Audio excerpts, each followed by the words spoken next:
Hey guys, I live in Clovis, California. I always invite people to come visit me from all over the world, and they always ask me the same question. Oh, what do you do in Clovis? What do you do in Fresno? And this is a very big problem for me, because Clovis is small. Fresno is considered the big city, but it doesn't seem so big at times. And then we don't really have nightlife. It's very small. We had a lot of people moving here from the coast, but that was before the economy collapsed.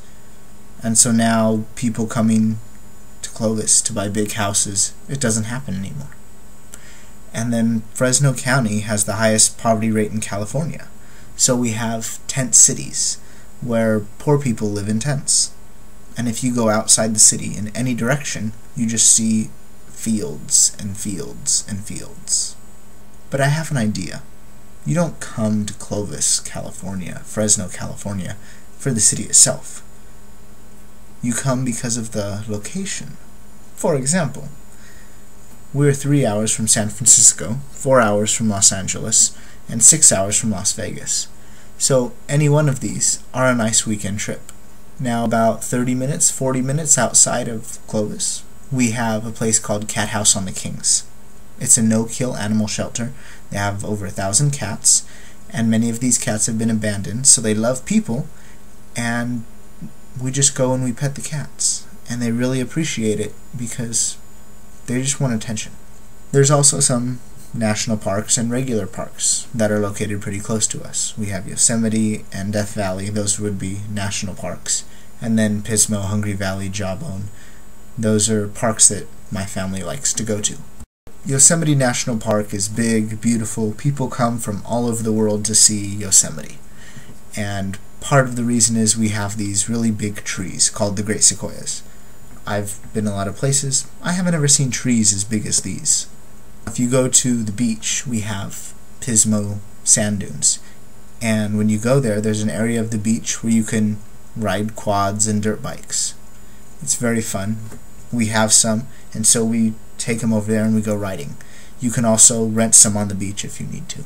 If you go down south into Southern California, it's actually pretty flat, and there's just desert and desert.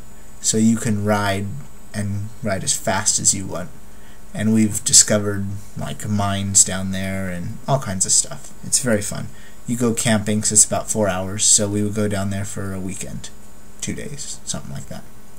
Hungry Valley is in the mountains right above Los Angeles, so it's a little closer, but we'd still probably go for a weekend. Now, the advantage of being in Hungry Valley is that since it's in the mountains, when it's 40 degrees Celsius and we're all dying, well, you can come here and it's only 30 degrees. Very nice, very cool. There's deserts that you will see from all the freeways, and they all look pretty much the same. However, if you go to Death Valley, the desert looks a little different. This is supposed to be a much hotter desert and much drier, and the elevation is lower. It's I don't go there for fun, but it might be worth seeing. If you go a little north of Fresno, you have the Parachute Center and the Jelly Belly Factory. I struggle introducing my friends to Jelly Bellies because when you grab a handful, they don't taste good, and that's because people always get 3 different flavors, like butter popcorn, chili mango, and strawberry cheesecake, which do not taste good together. You have to be a connoisseur. You have to have a fine appreciation and carefully select your Jelly Bellies. Think of it as a wine. Now, if you go to the Jelly Belly Factory, they have free tours, and they have a really nice gift shop. They also have a Parachute Center. It's $100 an hour, no reservations, which is really nice, and they drop you from 13,000 feet, which is pretty high up. Now, if you go a little further south, down where you have the Pismo Dunes, you have Cal Poly, which is a very good university, San Luis Obispo. You also have the Madonna Inn.